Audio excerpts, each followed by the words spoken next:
The lake at Big Creek State Park covers over 850 acres, but the park is actually over 3,500 acres in size. So even if you're not a fan of the water, there's plenty to do here. Big Creek is a really big, really busy place, and it meets the needs of a lot of people. I mean, there's really no reason to be bored out here. You can do anything from be on the water to bike riding to just bringing the kids out to playground and play. While there are no campgrounds on the lake, there are plenty of picnic areas and shelters. The picnic areas are available on a first-come basis, but shelters can be reserved in advance.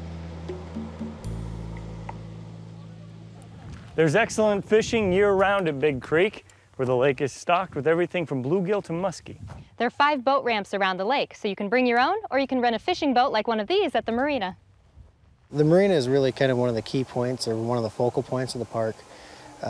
There's a great availability of everything from paddle boats to kayaks and even pontoon boats. And it's a great way for people to come out and actually experience the things that they have to offer without actually having to own the equipment. And there's been many cases where they've actually come out and rented that kayak for a day and decided whether they liked it or not and went and bought one after that. Big Creek is part of the Central Iowa Bike Route, which connects this park with Ledges and Springbrook State Park. And a 26-mile paved multi-use trail allows pedestrians and cyclists to get from the beach at Big Creek to downtown Des Moines. The Neil Smith Bike Trail starts here at Big Creek State Park at the beach here, and it continues down to the Botanical Center. It's a 26-mile paved trail, and about 5 miles of that travel through Big Creek here, and we have places where you can stop, and the restrooms, and the shelters and so forth. It is a very pretty ride. The park has many features that were designed to accommodate those who are physically challenged. Besides picnic shelters and restrooms, there's a wheelchair-accessible fishing pier that makes it easy for everyone to enjoy fishing from shore. Oh, wow! Big Creek State Park has around 750,000 visitors every year, so water quality is taken very seriously.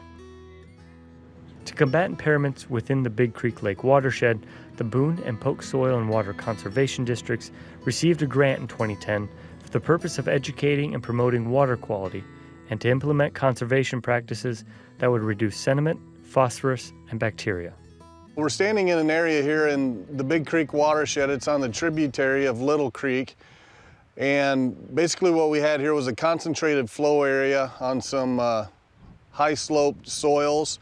And we came in and we put 4 sets of terraces within the concentrated flow area to help slow the water down and reduce erosion and to reduce nutrient and sediment loading too. Under the program, 75 to 90% of costs associated with adopting conservation projects were reimbursed to farmers within the watershed.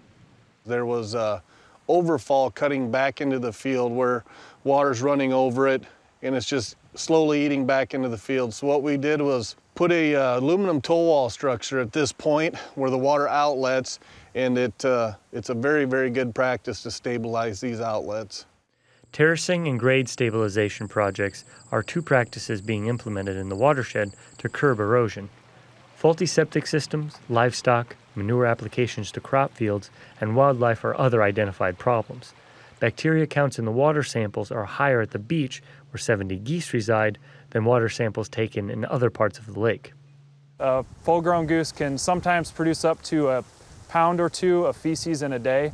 And when that's going in right where we're doing our water sampling, can cause a definite problem.